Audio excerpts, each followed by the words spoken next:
yesterday versus Ohio State breaks the all-time scoring record previously held by, I'm not even saying that, held by Pete Maravich with the all-time points scored in college basketball. And I'm not taking anything away from Caitlin Clark. Caitlin Clark's going to be the overall #1 pick in the WNBA. She's one of, if not the best college women's basketball player of all time. From her accomplishments to what the attention to this golden age of women's basketball over the last 5 years. I mean, over the last 5 years, the sport has experienced a unrivaled popularity in just the attention, just to people paying attention to it. Look at last year's national championship games ratings to give you a kind of a mile marker of that and the buildup of it. Caitlin Clark has been a part of the ride for the entire run and deserves a ton of credit for it, and will be recognized, in my opinion, as one of the all-time greats in the sport. But as far as the scoring leader goes in this record that, Pistol Pete holds, if we're going to make it something that is breakable, we have to further explain what it is that they're going after. Right? Like, Caitlin Clark has caught and now broken this record on the heel, on the majority of her points coming behind the three-point line, which she has taken it full advantage of today's game and really maximized her potential of being a scorer in basketball. So good on her, and she needs to be recognized for that. But the way that the record was set needs to be thoroughly explained, or not even thoroughly, because it doesn't take a real descriptive,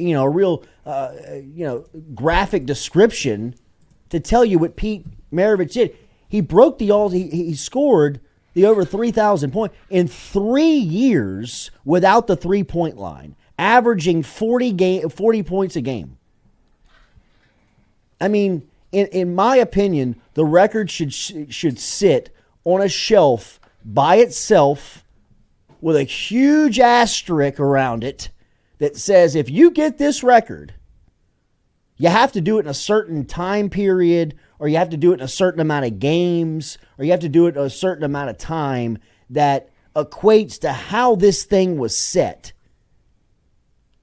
Because this scoring record set by Maravich was done under different times, different rules, different regulations of the game.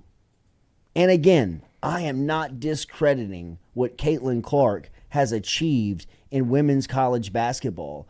I just do not equate it to what Pistol Pete did during his time in college basketball. Bill Walton, whenever Pistol Pete's book came out and said that they charted all of Pistol Pete's shots, and they went through the shot chart where it listed the feet, and they went back and averaged out all the shots that would have been behind the three-point line, and it's almost unbelievable. Whenever you look at, it says Pete Maravich would have averaged 13 three-point makes per game and would have given him a career average of 57 points a game in today's rules. So I think you can take of that what you will whenever you think of averaging almost 60 points a game. You can extrapolate that over 3 seasons. And you didn't have, I don't know what Caitlin Clark did her freshman year, but Pistol Pete literally wasn't allowed to play his freshman year. Right. And so I think it should be kind of on this over here. And I understand the Caitlin Clark mania. I'm not taking anything. No, not at all. But I think it should lead to a conversation where this should probably, this information and this data should come back up again whenever. It's a very easy, pivot point to make. I know you want to give Caitlin her flowers, but you should also go, well, if Pistol Pete did have the three-point line, it would have been 60 a game. Just never forget how it was set. Yeah. All you have to do when they put the graphic up is when they show Pistol Pete, you put an asterisk and below it says, did not have three-point line played in 3 years. Or freshman year, yeah. Right. Yeah, That's all. Played 3 years. It's because it doesn't ineligible take away freshman year. Right. It doesn't take away from her. It's just What a bizarre set of teaching history.